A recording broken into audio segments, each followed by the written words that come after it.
C'est quoi le métier de chercheur à l'école des mines en ingénierie de la santé et sur la gestion des hôpitaux en général. Donc on commence d'une manière un peu particulière, on simule ce qui se passe à l'hôpital.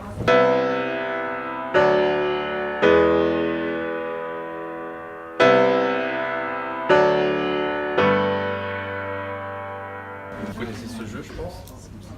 Ok, très bien. Donc là, c'est les signes, effectivement.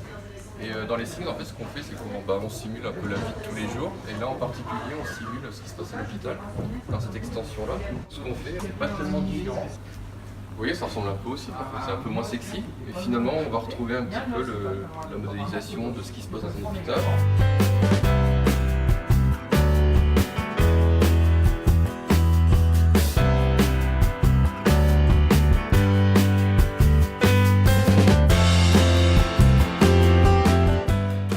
On entend deux tocs différents. Vas-y. Ça va être mieux. Je sais pas si tu vas bien entendre quelque chose. Si ça va, je me défonce les oreilles. J'ai pris du café alors.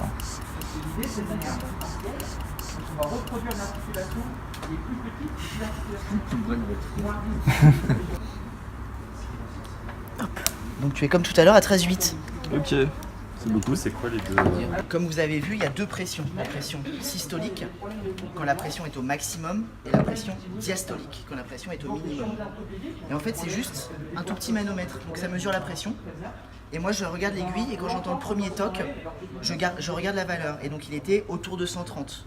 Comme c'est pas très précis, on dit 13. On ne donne pas la dernière valeur.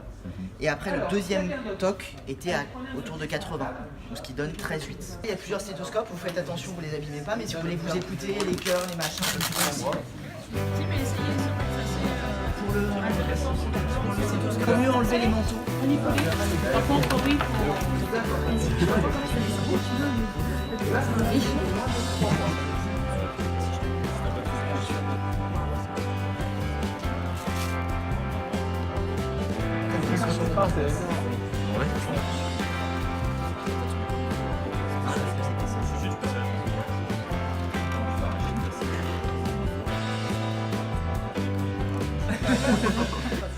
Ça a serré un petit peu.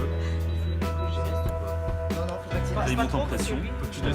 Ça c'est la pression actuelle. Qui est estimée en millimètres par mercure. Attention, enlève les oreilles. Je pense qu'elle monte au niveau de 200. Systole c'est quand le cœur en fait il envoie le sang et diastole c'est quand il y a la récupération. Donc là il est en train de prendre les volumes dont il a besoin. Et petit à petit il relâche la pression. Voilà, tu vois ces vaisseaux sanguins. En fait là il va mesurer le deuxième Tu vois ces plaque. vaisseaux sanguins. Il a eu le premier. Là, tu peux serrer. Donc en systole, tu as 122 mm par mercure, diastole 76 mm par mercure, donc ça c'est deux pressions. Et ensuite, une fréquence cardiaque qui est Donc je suis à 12, 6 pulsations par minute. Ouais. Donc en gros, tu as 12 7 barres, c'est un peu 12 7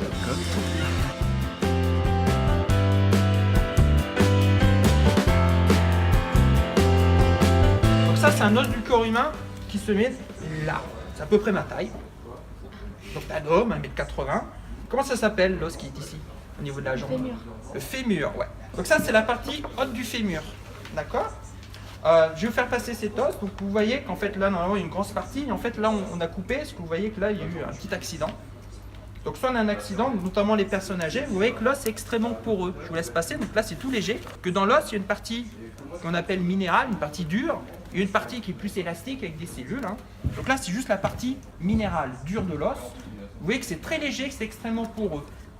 Et notamment chez les femmes, il y a une maladie en vieillissant, avec les hormones, qui fait qu'on a les os de plus en plus fragiles. Vous connaissez le nom de cette maladie? Ostéo, ça veut dire os, qui devient de plus en plus poreux, porose. Voilà, c'est l'ostéoporose. Alors, la chirurgie orthopédique, la chirurgie pour les os, c'est très Black et Decker. Hein. Ça veut dire quoi? Ça veut dire qu'il va prendre une scie, il va couper, hop, on va enlever l'os. Mais le patient est endormi, hein, je vous rassure, il ne sent rien. Hein. Donc là, on va scier cette partie-là, et après, on continue Black et Decker avec une perceuse, on va percer l'intérieur de l'os. Donc ce fémur qui est un grand os, hein, et je te prends la prothèse. L'objectif, c'est qu'on va donc sur le trou qu'on va faire, on va insérer, hop, comme là dans ma poche, on va insérer la prothèse, donc ce qu'on appelle ici la tige fémorale, la tige qui va s'insérer dans le fémur, à l'intérieur du fémur, d'accord? Et là vous avez la petite boule qui va remplacer la boule qu'on avait naturellement ici. Et l'objectif c'est que ce fémur, cette boule, va rentrer dans une cavité donc, qui est ronde, qui est au niveau du l'os du bassin. On appelle l'os iliaque, mais c'est l'os du bassin. Donc on va reproduire cette articulation avec ce deuxième objet ici, qu'on appelle une cupule. Donc ça, le chirurgien va l'insérer dans la hanche. Là vous avez ça qui est mis à l'intérieur du fémur, et hop, ça vous reproduit l'articulation. Donc ça vous reproduit quelque chose sur lequel vous pouvez marcher, etc.